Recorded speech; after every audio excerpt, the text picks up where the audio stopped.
Hi, I'm David James and you're watching the Redmen TV. Like Liverpool had so many injury problems in that build-up. We'd lost Cisse, he'd broken his leg. I think Barros was injured at this point, and this is the time where we were throwing Neil Mellor into games, we were throwing Pongol into games, and you look at that one. I think it's Mellor with the header down to Gerrard, and those players who were not. Like Neil Mellor's a nice guy, retired far too early for his ability, but he was a championship centre forward through and through. I mean, to be fair, his youth record was astonishing. He used to call him Gerd, didn't he? Yeah. After Gerd, well, just in case people were wondering. But I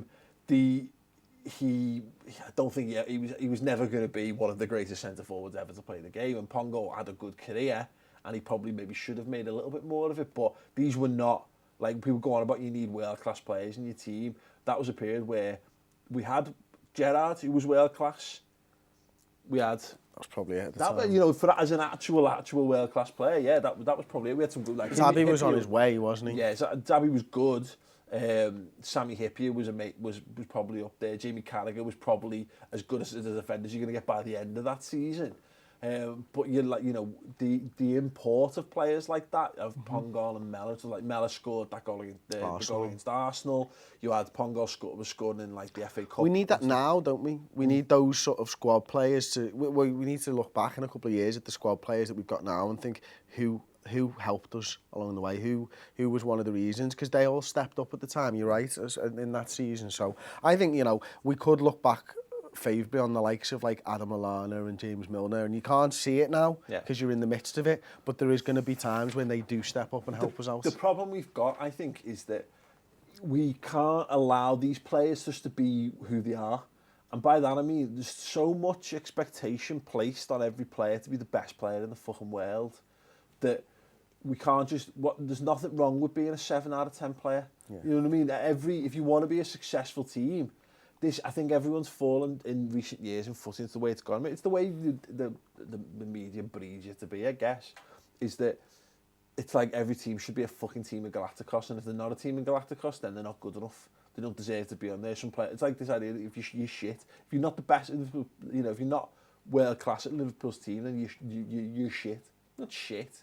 You're fucking better than the vast majority of people in football.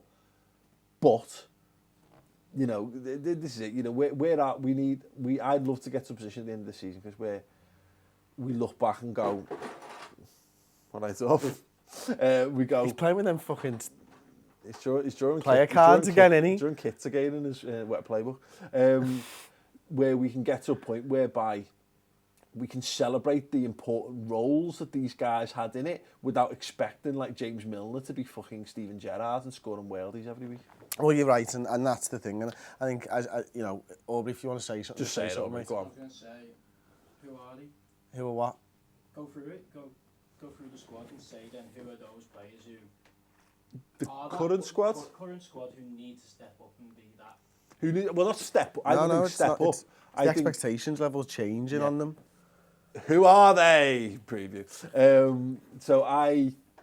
I think it's more in terms of, I think the players who are good enough to be at Liverpool, but shouldn't be thought of as these need to be the best players in the world. I think he's named 2 of them already. It's Adam Lallana, it's James Milner, it's probably Lucas Leiva. Yeah, Lucas is the 3rd name on that list. It's probably someone like Nathaniel Klein. Although it's maybe I disagree on that because I think in modern football you do need your fullbacks to be fucking brilliant players nowadays. I'm probably being disrespectful in terms of I think he's probably better than that. Okay, that's fair. I think centre backs are one of those things. You want at least one of them to be fucking brilliant and stand out, but the other sometimes it's good just to have a fucking solid defender in there who doesn't sparkle in the same way that like Stones does at Everton with the ball at his feet. You just want someone to fucking make crunching tackles, get in the way, block stuff. Goalkeepers as well, to be honest with you. In a side that dominates possession and keeps chances to a minimum, you want a solid pair of hands. I don't think we've got a solid pair of hands. I think actually in that regard, I think the other way. I think if you want to be the best, look at Liverpool's European Cup.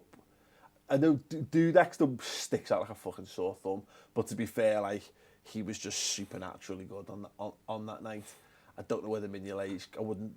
Then again, I wouldn't have backed Dudek, I guess. But I think your goalkeeper does need to be. Does need to be amazing if you want to be at that kind of Champions League kind of level, I guess. But I think in terms of it, it's your players who you don't mind bringing in and out. So it's probably really, and whether he gets back this season, you're probably talking Danny Ings, Lallana, Milner, Lucas, Joe Allen.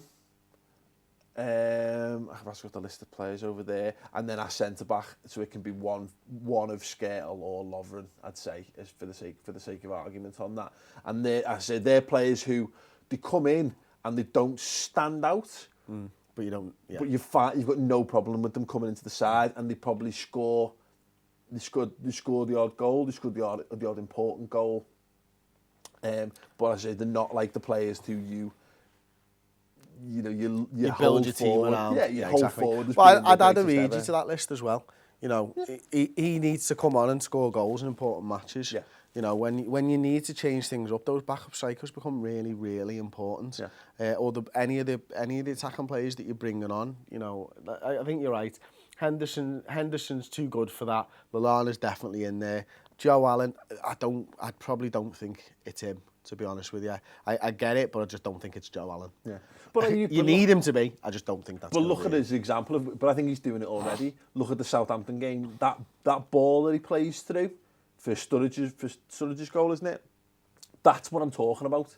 That right there is exactly what it's coming into games every now and again and contributing towards results. It's better you. I keep going back to it from years before. It's Vladimir Smicha, it's Igor Biscan, it's Neil Mellor, it's Florence Cinema-Pongo. It's not Anthony Latalik, but it's Anthony. But for the sake of it, why not Anthony Latalik? It's better than that.